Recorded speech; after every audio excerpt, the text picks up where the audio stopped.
تو ایک زمانہ ہمارے اوپر ایسا گزرا ہے کہ لوگ ایک دوسرے کا احساس کرتے تھے. یہ بغداد کی کہانی ہے. ایک شخص صرف یہ دیکھنے کے لیے آتا ہے کہ یہ لوگ عزت کیوں اتنی زیادہ پا گئے ہیں.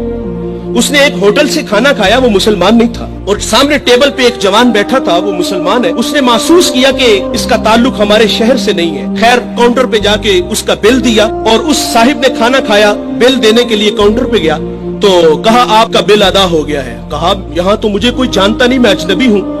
کہا ایسے ہی ہے, ایک مسلمان تھا اور اس نے آپ کا بل دیا اور چلا گیا. رکا اس لیے نہیں کہ آپ شکریہ کے لیے آگے بڑھیں گے, تو اس نے یہ بھی اپنے لیے مناسب نہیں سمجھا کہیں یہ نفس کی غذا نہ بن جائے. وہ اس بات سے متاثر ہوا. پھر ایک دکان پہ گیا, اسے کوئی چیز چاہیے تھی. جب دکان پہ گیا تو اس نے کہا یہ چیز مجھے چاہیے, قیمت طے ہوئی. تو دکاندار پتہ کیا کہتا ہے, وہ کہتا ہے بھائی اسی معیار کی اسی قیمت میں وہ جو سامنے دکان ہے, اگر یہ چیز تم اس سے خرید لو تو تمہیں کوئی اس پہ اعتراض تو نہیں. کہا مجھے چیز چاہیے.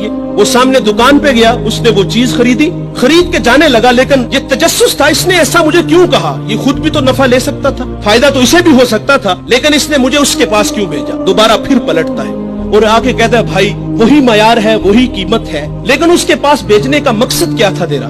اس نے کہا بھائی صبح سے اس وقت تک میرے پاس بڑے گاہک آئے ہیں اور میں نے اپنے بیوی بچوں کے لیے رزق روٹی اکٹھی کر لی ہے, اور وہ جو سامنے بھائی ہے اس کے پاس صبح سے لے کر اس وقت تک کوئی گاہک بھی نہیں آیا.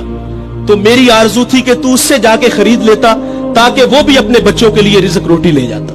ایک ایسا زمانہ تھا, ہمارے اخلاق اتنے اچھے تھے, ہم ایک دوسرے کا خیال رکھتے تھے. آج تو ذلیل کرتے ہیں. تو حضرت عمر رضی اللہ تعالیٰ عنہ کے پاس ایک مقدمہ آیا بڑا عجیب سا. ایک صاحب نے زمین خریدی اور ایک نے بیچی. جس نے زمین خریدی اس نے ہل چلایا تو اس سے خزانہ نکلا, اور وہ خزانہ لے کے جس سے خریدی ہے اس کے پاس آ گیا اور آ کے کہتا ہے کہ بھائی میں نے زمین خریدی ہے, زمین کے پیسے دیے ہیں, اس خزانے کے پیسے نہیں دیے, یہ آپ مجھ سے لے لو. اور جس نے بیچی ہے وہ کہتا ہے بھائی یہ تمہارے مقدر, یہ میں نہیں لوں گا, یہ تمہارے ہی ہیں. ان کا آپس میں تنازع ہوا, حضرت عمر کے پاس آ گئے. وہ دے رہا ہے, وہ لے نہیں رہا. آج بھائی بھائی ایک انچ پہ ایک دوسرے کو قتل کر رہے ہیں. آج ایک انچ پہ بھائی جیونا مرنا ختم کر رہے ہیں اپنے بھائی سے. اپنی اولادوں کو بھی نصیحت کر کے جاتے کہ چچا کو منہ نہیں لگانا. اور ادھر کیا ہے جو رسول اللہ نے اخوت کا درس دیا تھا ان قوم کو, ان لوگوں کو, اور وہ کتنے اچھے لوگ ہیں, وہ خزانہ دے رہے, وہ لے نہیں رہا.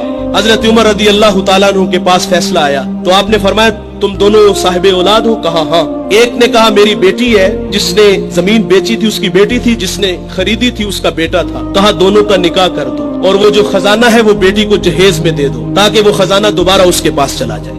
تو اللہ سے دعا کریں کہ اللہ ہمیں اچھے اخلاق عطا فرمائے.